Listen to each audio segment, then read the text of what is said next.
CITU అఖిల భారత 18వ మహాసభలను జయప్రదం చేయండి. ఆచరణ మూర్తి భవించిన ఆదర్శమూర్తి నంటూరి. సనాతన భూస్వామ్య కుటుంబంలో పుట్టిన, సాధారణ రైతులు వ్యవసాయ కార్మిక సమస్యలపై కృషి చేసిన అసాధారణ వ్యక్తి నంటూరి.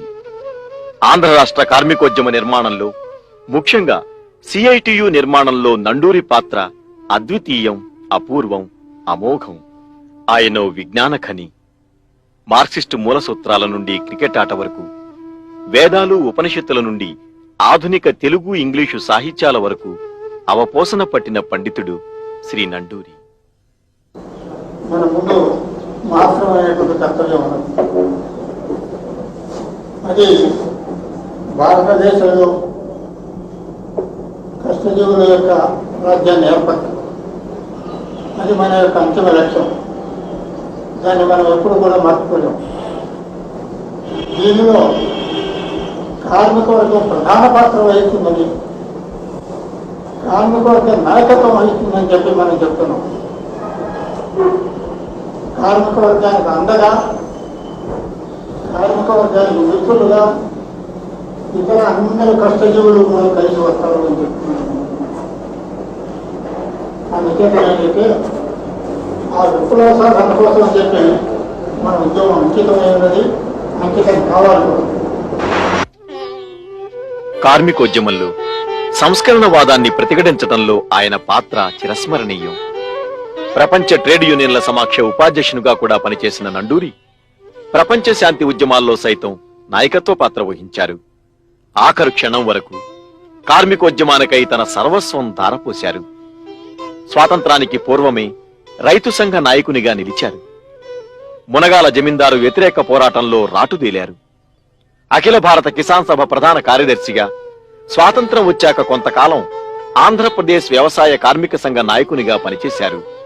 1970 నుండి ఆంధ్ర రాష్ట్ర సిఐటియు ప్రధాన కార్యదర్శిగా, ఒక పర్యాయం అధ్యక్షులుగా సుమారు 30 సంవత్సరాలు పనిచేసి సిఐటియుని మున్ముందుకు నడిపించారు కామ్రేడ్ నండూరి. కార్మికోద్యమానికి దిక్సూచిగా నిలిచిన కార్మిక లోకం మాసపత్రికకు 3 దశాబ్దాలకు పైగా ఆయన సంపాదకునిగా పనిచేశారు. ఎప్పుడున్నా భాష మంత్రం అన్నారా, కళలోనైనా అన్నారా, చూడండి విజృంభించారు. 5-6 జిల్లాలు విపరీతమైనటువంటి,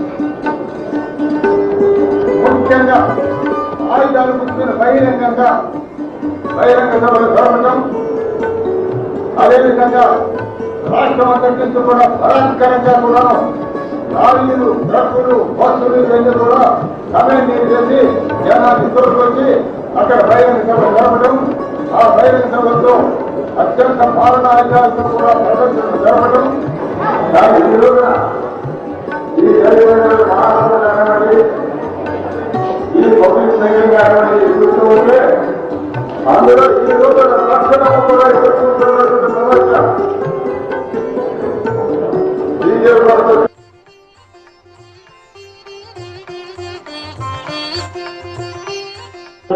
ఆర్టీసీ కార్మికుల ఐక్య ఉద్యమాలకు బాసటగా నిలిచి స్టాఫ్ అండ్ వర్కర్స్ ఫెడరేషన్ కు 2 దశాబ్దాలకు పైగా గౌరవాధ్యక్షునిగా ఉన్నారు.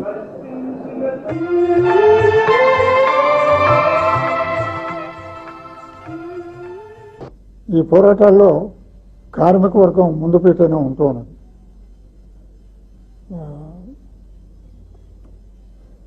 బ్యాంకులు, ఇతర పరిశ్రమలు ఇవన్నీ కూడా ఏంటంటే ముఖ్యంగా ప్రభుత్వ రంగంలో ఈ పోరాటం జరుగుతున్నది. ఈ ప్రభుత్వ రంగాన్ని నిర్వీర్యం చేయాలని చెప్పి ప్రభుత్వం, దాన్ని బలపరచాలని చెప్పి మేము కూడా ప్రయత్నం చేస్తున్నాం. ఈ విధమైన పోరాటం జరుగుతున్నది. అందుచేత ఏంటంటే ఈ పోరాటంలో ఈ ప్రభుత్వం యొక్క విధానాన్ని పూర్తిగా ఎదిరించి, ఓడించి వాటిని ఈ ప్రభుత్వ రంగాన్ని నిలబెట్టుకోవటం, కార్మికుల యొక్క శ్రేయస్సుని, కార్మికుల యొక్క హక్కుల్ని కాపాడుకోవటం అనేటువంటి చాలా అవసరం.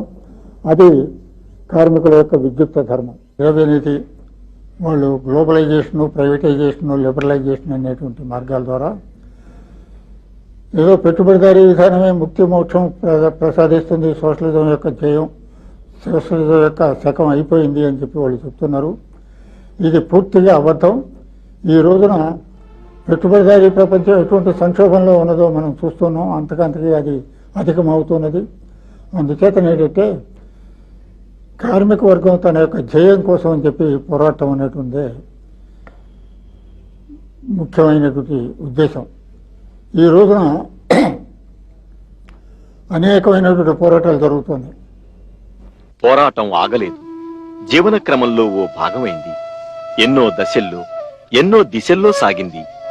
1929లో 17 వయస్సులో జాతీయోద్యమంతో ప్రారంభమైన రాజకీయ జీవితం కమ్యూనిస్టు ఉద్యమానికి నడిపించింది. చారిత్రాత్మక తెలంగాణ రైతాంగ సాయుధ పోరాటంలో నాయకత్వ పాత్ర వహించిన ఉద్యమ స్ఫూర్తి నండూరి. తన యావదాస్తిని పార్టీకి, జీవితాన్ని పీడిత ప్రజా ఉద్యమానికి అంకితం చేసిన త్యాగశీలి. సిఐటియు అఖిల భారత 18వ మహాసభలను జయప్రదం చేయండి.